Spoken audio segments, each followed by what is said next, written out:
Hey there, it's Eli again, coming at you from OSA Coventry, and I'm here today to propose a new type of video for you guys. I was hoping to start a little bit of a more scientific series, but I'm hoping that we can keep this fun, interesting, and lighthearted instead of it just being me lecturing at the camera. But I was hoping a little bit to start teaching you guys about one of my favorite biological concepts, and that is ecology. So from here on out, I plan on doing the occasional video on ecology, and we're going to call that Ecology with Eli. So without further ado, what is ecology and why do I love it so much? In my studies in both high school and in college, I always found ecological science to be one of the coolest aspects of biology. Now, what sets apart ecology from some of your other aspects of the biological sciences? Well, it's really an amalgamation of just about every other biological science out there. Not only does ecology really involve living creatures, whether they be animals, plants, fungi, and the like, but it also really includes the way that these organisms interact with each other and the way that they interact with their abiotic or non-living surroundings. So not only does this include biology specific to individual organisms, it also really gets the whole broad picture of the community and how ecosystems interact together, and as well as kind of bringing in some of these ideas of geology, geography, and the like. So it really is a good way to look at ecosystems as a whole.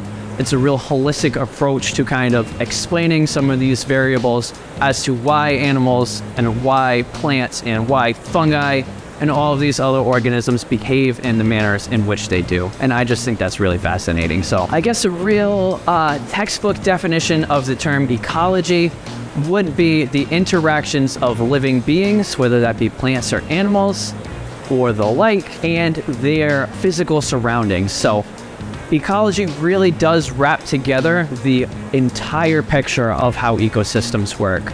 If we are to consider our aquariums as ecosystems, which in all honesty they very much are, every reef aquarist, every aquarist in general really is a ecologist at heart. We're really taking these animals, a lot of times they're wild animals, especially when we get into the reef hobby, and trying to do one of the most difficult things on the planet, which is place these animals, live living beings, in a glass box full of synthetic water and giving them new lives in our homes. It's a really interesting way to really sit back and enjoy nature, but also play your own role in forming a fully functioning ecosystem. And that's one of the things I love the most about the aquarium hobby. Whereas the natural world has had hundreds of thousands of millions of years to plan itself out, and natural selection and all these other factors involved in the world's day-to-day progression have allowed for animals to evolve and adapt to fit their exact niches in the wild environment. This is something that can be a little bit difficult and honestly sometimes a very daunting task to try to make sure that you are providing the best for your aquatic pets as you possibly can once you decide to bring them home. So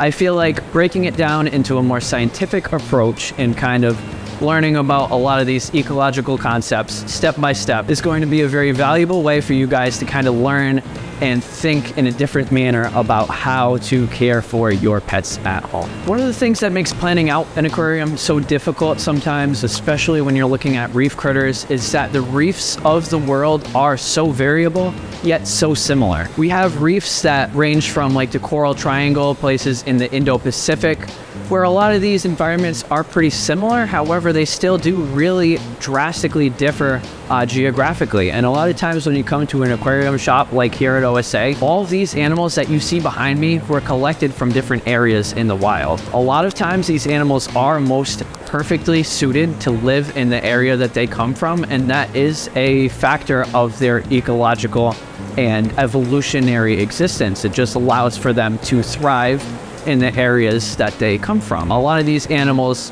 fill what's known as a niche, which is basically this animal's role in their wild environment. So say, for instance, we are talking this angelfish. This is a queen angelfish here. It comes from the Caribbean, so it differs in many ways from your Pacific angelfish. However, this is really adapted to live in that Caribbean environment where it is a grazer. So kind of similar to other grazing fish like tangs, angelfish absolutely have specific dietary requirements. And in the wild, this fish is on the reef, and he really helps out to remove some of these fouling organisms that will grow on the reef. So eating sponges, eating algae, and eating all these other benthic critters that occur on the reef. So this fish's niche involves that sort of behavior, and every fish that you encounter in the aquarium hobby and in the wild has its own niche that it's trying to fulfill. So this is kind of an important consideration when you decide to add fish to your aquarium. Without getting too far into it today, I hope that I was able to introduce at least pretty broadly the definition of what ecology is and kind of why it really matters for us to take in consideration the ecological requirements of all these fish as we're adding them to our aquariums. If this is something that interests you guys and following me along, feel free to tag along in the coming videos. We'll talk a little more about specific examples of ecology and different ecological factors that come into play with wild animals and how we can really apply these to make ourselves more successful aquarists. I'm really excited to share this sort of thing with you guys, and I hope that you are excited to join along too. And as always, thanks for watching. Let me know if you have comments, questions below, and keep on reefing.